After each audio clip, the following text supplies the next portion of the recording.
ഇന്ന് നമ്മുടെ കയ്യിൽ Realme 6ൻ്റെ അനിയൻ അല്ലെ കുഞ്ഞെന്ന് വിളിക്കാൻ പറ്റുന്ന 6i ആണ് നമ്മുടെ കയ്യിൽ ഇരിക്കുന്നത്. അപ്പം നമ്മൾ ഇന്ന് ഇതിൻ്റെ ചെയ്യാൻ പോകുന്നത് അൺബോക്സിങ്ങും ഓവർവ്യൂ ആണ്. അപ്പോൾ ഇതാണ് അതിൻ്റെ ബോക്സ്. ഞാൻ മേടിച്ചിരിക്കുന്നത് ഇതിൻ്റെ ബേസ് വേരിയൻ്റ് ആണ്, 4GB 64GB. ഇതാണ് ഏറ്റവും കൂടുതൽ വാല്യൂ പ്രൊവൈഡ് ചെയ്യുന്നത് വേരിയൻറ്റ്. നിങ്ങൾക്ക് ബോക്സ് കാണാൻ സാധിക്കും. അതിൻ്റെ ചെറിയ ഫീച്ചേഴ്സൊക്കെ ഇവിടെ മെൻഷൻ ചെയ്തിട്ടുണ്ട്. ഫീച്ചേഴ്സൊക്കെ ഞാൻ വഴിയേ അങ്ങ് പറഞ്ഞു. ആദ്യമേ ഇതിന് അൺബോക്സിങ് നടത്താം. അപ്പോൾ എൻ്റെ കത്തിയുണ്ട്, ഇവിടെയും കുറച്ച് ഫീച്ചേഴ്സും കാര്യങ്ങളൊക്കെ മെൻഷൻ ചെയ്തിട്ടുണ്ട്. ഇതിൻ്റെ എൻ്റെ കയ്യിൽ വന്നിരിക്കുന്ന കളർ എന്ന് പറയുന്നത് ബ്ലാക്ക് കളറാണ്. കൂടാതെ അതിൻ്റെ കുറച്ച് ഫീച്ചേഴ്സ് ഇവിടെ അവിടെ എഴുതി പൊലിപ്പിച്ച് തന്നിട്ടുണ്ട്. നമുക്ക് അതിപ്പം നിങ്ങൾ നോക്കണ്ട, ഞാൻ അൺബോക്സ് ചെയ്ത് കഴിഞ്ഞ് വ്യക്തമായിട്ട് എല്ലാ കാര്യം നമുക്ക് പറഞ്ഞു തരുന്നതായിരിക്കും. അപ്പോൾ നമുക്ക് ബോക്സ് തുറന്ന് നോക്കാം.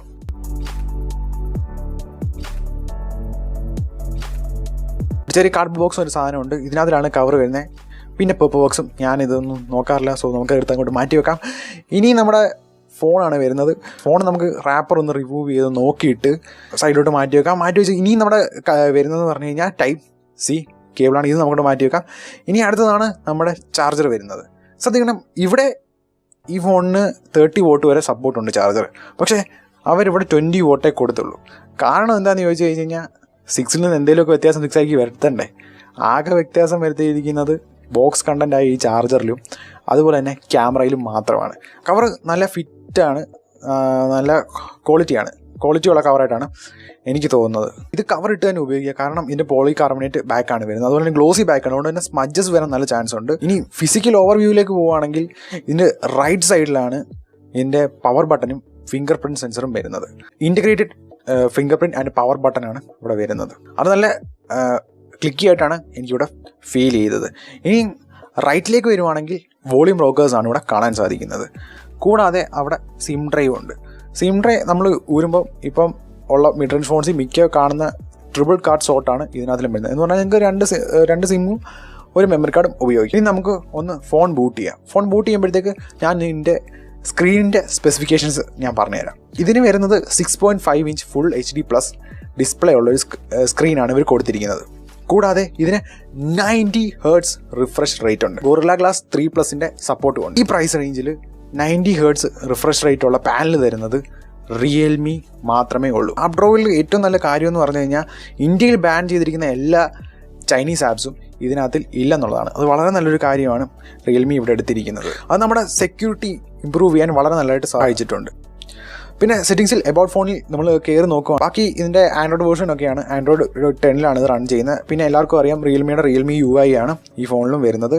സ്റ്റോറേജിൻ്റെ കാര്യം പറയുവാണെങ്കിൽ എൻ്റെ 64GB വേരിയൻ്റ് ആണ് ഇരിക്കുന്നത്. ഇതിനകത്ത് 51GB നിങ്ങൾക്ക് യൂസ് ചെയ്യാൻ കിട്ടുന്നു. സ്റ്റോറേജിൽ ഇതിനകത്ത് സപ്പോർട്ട് വരുന്ന UFS 2.1 നല്ല റൈറ്റ് സ്പീഡും റീഡ് സ്പീഡും നമുക്കിവിടെ കിട്ടുന്നതായിരിക്കും. പിന്നെ ഇനിഷ്യൽ ബൂട്ട് ചെയ്ത് വരുമ്പം റാം എല്ലാം ക്ലിയർ ചെയ്ത് വരുമ്പം 4GB 2.5GB നിങ്ങൾക്ക് ഇവിടെ യൂസ് ചെയ്യാൻ കിട്ടുന്നുണ്ട്. LPDDR4X റാം എന്നോട് ഉപയോഗിച്ചിരിക്കുന്നത്, അതും വളരെ നല്ല കാര്യമാണ്. ഇനി ക്യാമറയിലേക്ക് പോകുകയാണെങ്കിൽ ക്യാമറയിലുള്ള എല്ലാ ഫീച്ചേഴ്സും ഇവിടെ കിട്ടുന്നുണ്ട്. പ്രോ മോഡായാലും 48 MP മോഡായാലും ഈ ക്യാമറയിലുള്ള ഫീച്ചേഴ്സ് മൊത്തം ഇവിടെ കിട്ടുന്നുണ്ട് നിങ്ങൾക്ക്. ഇനി വീഡിയോഗ്രാഫിയിലേക്ക് പോകുമ്പം ഇത് മാക്സിമം ഷൂട്ട് ചെയ്യുന്നത് 4K ആണ്. അത് വളരെ നല്ല കാര്യമാണ് ഈ ഒരു പ്രൈസ് റേഞ്ച് വെച്ച് നോക്കുമ്പോൾ. ഇപ്പോഴും ഈ ഒരു പ്രൈസ് റേഞ്ച് വരുന്ന ചില ഫോൺസ് ഒന്നും 4K സപ്പോർട്ട് ചെയ്യുന്നില്ല, അത് നിങ്ങൾ ഓർത്തോണം. അപ്പോൾ ഇത് വളരെ നല്ല കാര്യമാണ്. ഇനി ഫ്രണ്ട് ഫേസിങ് ക്യാമറയിലേക്ക് പോയി കഴിഞ്ഞാൽ 1080p വീഡിയോ ഷൂട്ട് ചെയ്യാം. ക്യാം സപ്പോർട്ടിലേക്ക് പറയുകയാണെങ്കിൽ മെയിൻ ക്യാം വരുന്നത് 12 MP ആണ്. അത് വെച്ചാണ് നിങ്ങൾ 48 MP ഷൂട്ട് ചെയ്യാൻ പറ്റുന്നത്. ഇവിടെ സാംസങ്ങിൻ്റെ G1 സെൻസറാണ് വരുന്നത്. 120 FPS super slow motion videos നിങ്ങൾക്ക് ഷൂട്ട് ചെയ്യാൻ പറ്റും. ബാക്ക് അപ്പാർച്ചർ എന്ന് പറഞ്ഞാൽ f1.8 ആണ്. കൂടാതെ 8 MP അൾട്രാ വൈഡ് ലെൻസ് കൂടെ വരുന്നുണ്ട്. അതിൻ്റെ field of degree 119° field of view ആണ്. കൂടാതെ അതിൻ്റെ അപ്പാർച്ചർ 2.3 ആണ്. മാക്രോ സെൻസറും അതുപോലെ തന്നെ 2 MP ഡെപ്ത് സെൻസറുമാണ് വരുന്നത്. മാക്രോ സെൻസറിൻ്റെ കാര്യം പറയുവാണെങ്കിൽ 4 സെൻറ്റിമീറ്റർ വരെയുള്ള ഫോട്ടോ നിങ്ങൾക്ക് എടുക്കാൻ സാധിക്കും. അതിൻ്റെ അപ്പാർച്ചർ എന്ന് പറഞ്ഞാൽ 2.4 ആണ്. ഫ്രണ്ടിലേക്ക് വരുമ്പോൾ 16 MP സെൽഫി ഷൂട്ടറാണ് നിങ്ങൾക്ക് തന്നിരിക്കുന്നത്. അതിൻ്റെ അപ്പാർച്ചർ 2.0 ആണ്. സെൻസേഴ്സിൻ്റെ കാര്യം നോക്കുകയാണെങ്കിൽ എല്ലാ സെൻസേഴ്സും നിങ്ങൾക്ക് ഈ ഫോണിൽ കാണാൻ സാധിക്കും. Realme സ്കിപ്പ് ചെയ്തിട്ടില്ല. Gyroscope, proximity sensor. പിന്നെ ഫിംഗർ പ്രിൻ്റിൻ്റെ കാര്യം പറയുവാണെങ്കിൽ നല്ലോണം ഫാസ്റ്റും റെസ്പോൺസീവാണ് ഫിംഗർ പ്രിൻറ്റ്. സോഫ്റ്റ്വെയർ കോമ്പാറ്റിബിലിറ്റിയെ കുറിച്ച് പറയുവാണെങ്കിൽ വൈഡ് 1L1ൻ്റെ സപ്പോർട്ട് ഇവിടെ ഓൾറെഡി വന്നിട്ടുണ്ട്. ഞാൻ ചെക്ക് ചെയ്ത് ഞാൻ ആമസോൺ പ്രൈമിൽ ഒരു വീഡിയോ നിങ്ങൾക്ക് പ്ലേ ചെയ്ത് കാണിക്കും. പിന്നെ ബാറ്ററിയുടെ കാര്യം പറയുവാണെങ്കിൽ 4300 mAh ആണ് ബാറ്ററി. ഈ 20 വോൾട്ട് ഫാസ്റ്റ് ചാർജർ കൊണ്ട് നിങ്ങൾക്ക് ഏകദേശം 1.5 മണിക്കൂറിനുള്ളിൽ നിങ്ങൾക്ക് ഫുൾ ചാർജ് ആക്കാൻ സാധിക്കുന്നു. ഇനിഷ്യൽ ഇംപ്രഷൻ എന്ന് പറഞ്ഞാൽ ഇനിഷ്യൽ ഇംപ്രഷൻ കിടുവായിരുന്നു. ലുക്സിൻ്റെ കാര്യത്തിൽ എനിക്കൊരു പോരായ്മ പറയാനുള്ളതെന്ന് വെച്ച് കഴിഞ്ഞാൽ Realme 5 ഇറങ്ങിയപ്പോൾ ഉള്ള കാലം തൊട്ടേ ഉള്ള ഡിസൈനാണ് ഇവരിപ്പോഴും ഫോളോ ചെയ്യുന്നത്. അതിൻ്റെ മാത്രം ഒരു വിഷമമുണ്ട്.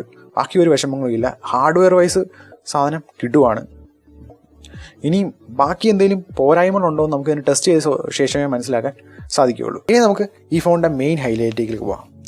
അതാണ് ഇതിൻ്റെ പ്രോസസ്സർ. ഹീലിയോ G90T ഒരു 12nm പ്രോസസ്സറാണ്.